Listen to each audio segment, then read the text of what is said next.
Hi, second graders. Today's our last story for Knowledge 7, Lesson 9, called The Buffalo Hunters. Before I begin our story, I'm going to go over our vocabulary words. Our first vocabulary word is the word bison. Say bison. Bison are large, shaggy animals, often referred to as buffalo. Our second vocabulary word is the word solemnly. Say solemnly. Solemnly means in an unsmiling or serious manner. Our last vocabulary word is the word charged. Say charged. Charged means ran or rushed at, especially as part of an attack. Running Fox felt the tingle of butterflies in his stomach as he sat on his horse. It was his first time hunting for bison with his tribe, and he was excited and nervous. He hoped to be able to hunt well and make his tribe proud. He saw his brother, Black Eagle, smile and nod at him to say, "You'll be all right."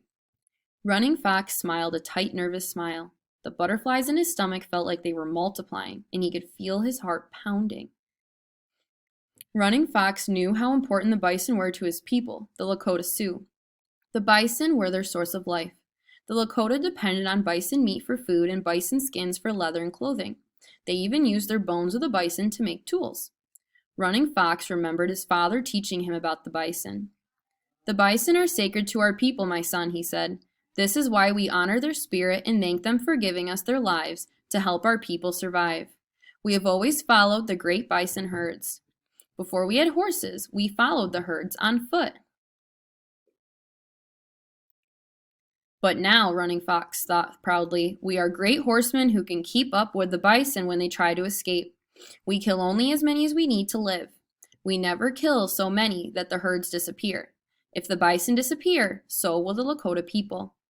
Just then, Chief Red Cloud, the Lakota leader, gave the first signal. Running Fox knew exactly what to do. He and half of the hunters rode down to the bottom of the hill behind the herd so the bison would not see them. They positioned themselves directly in the path the bison would need to take to escape when Chief Red Cloud's group charged down the hill. After giving Running Fox's group time to get in a position, Chief Red Cloud, still atop the hill, whistled sharply. At once, his hunters kicked their heels against their horses' sides and charged down the hill toward the bison.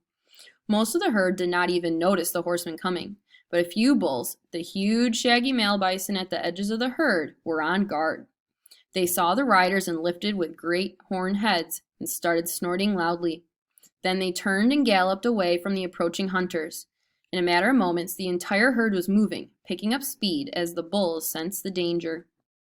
The skilled horsemen kept their balance and directed their horses by using pressure from their knees and feet, leaving their hands free for their bows and arrows. "Yee yee!" the Lakota shouted, and the frightened bison ran away from the hunters even faster, right along the pathway the hunters had predicted. That was when Running Fox and the other hunters came riding out from behind the hill. Seeing them, the bison did not know where to go. By this time, the hunters were riding along the edges of the herd, shooting arrows. Running Fox was so secure on his horse he felt like his horse was part of him, that the horse's legs were actually his. Nervousness forgotten, Running Fox fired one of the arrows and then another, and a big bull bison fell to the ground. After a few more bison had fallen, Chief Red Cloud shouted, "We have enough," and he signaled to the hunters to stop. Running Fox and the other hunters turned back, allowing the remainder of the bison to thunder off. Chief Red Cloud rode over to Running Fox, put his hand on the young man's shoulders, and said, "Let us pause and thank these bison for giving themselves so we can live." After a few moments, Chief Red Cloud said, "Now you are truly a Lakota." Running Fox grinned for just a moment. Then he remembered to look serious and grown up. Changing his expression, he nodded solemnly to his chief and thought, "Chief Red Cloud has honored me by noticing what I did today." Meanwhile, the bison moved on, slowing down as the immediate danger disappeared. Leaving some of the men to prepare the fallen bison, Chief Red Cloud signaled to Running Fox to join a group of hunters who were following the bison to see where the herd was heading. Running Fox was honored to be asked to track the herd. He rode proudly behind the herd with the other more experienced hunters. As they continued on, Running Fox suddenly realized the herd is heading straight toward the Iron Horse. Train tracks had been built right through the middle of the Lakota hunting grounds, and recently, locomotives had started charging through on them, hissing steam and carrying trains with passengers. Later, just as the train tracks came into the view, the riders came to a sight so shocking that they all stopped riding and stared.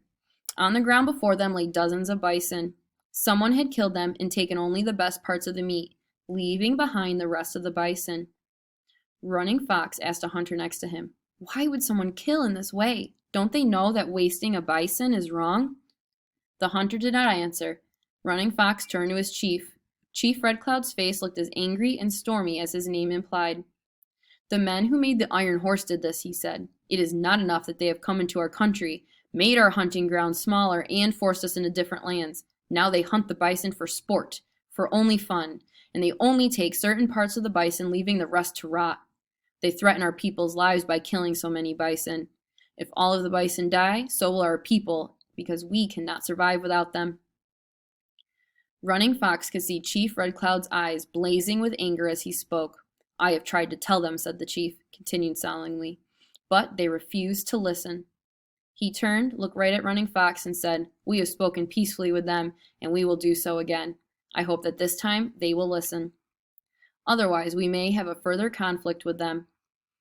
Chief Red Cloud turned and led his men back to the way they had come.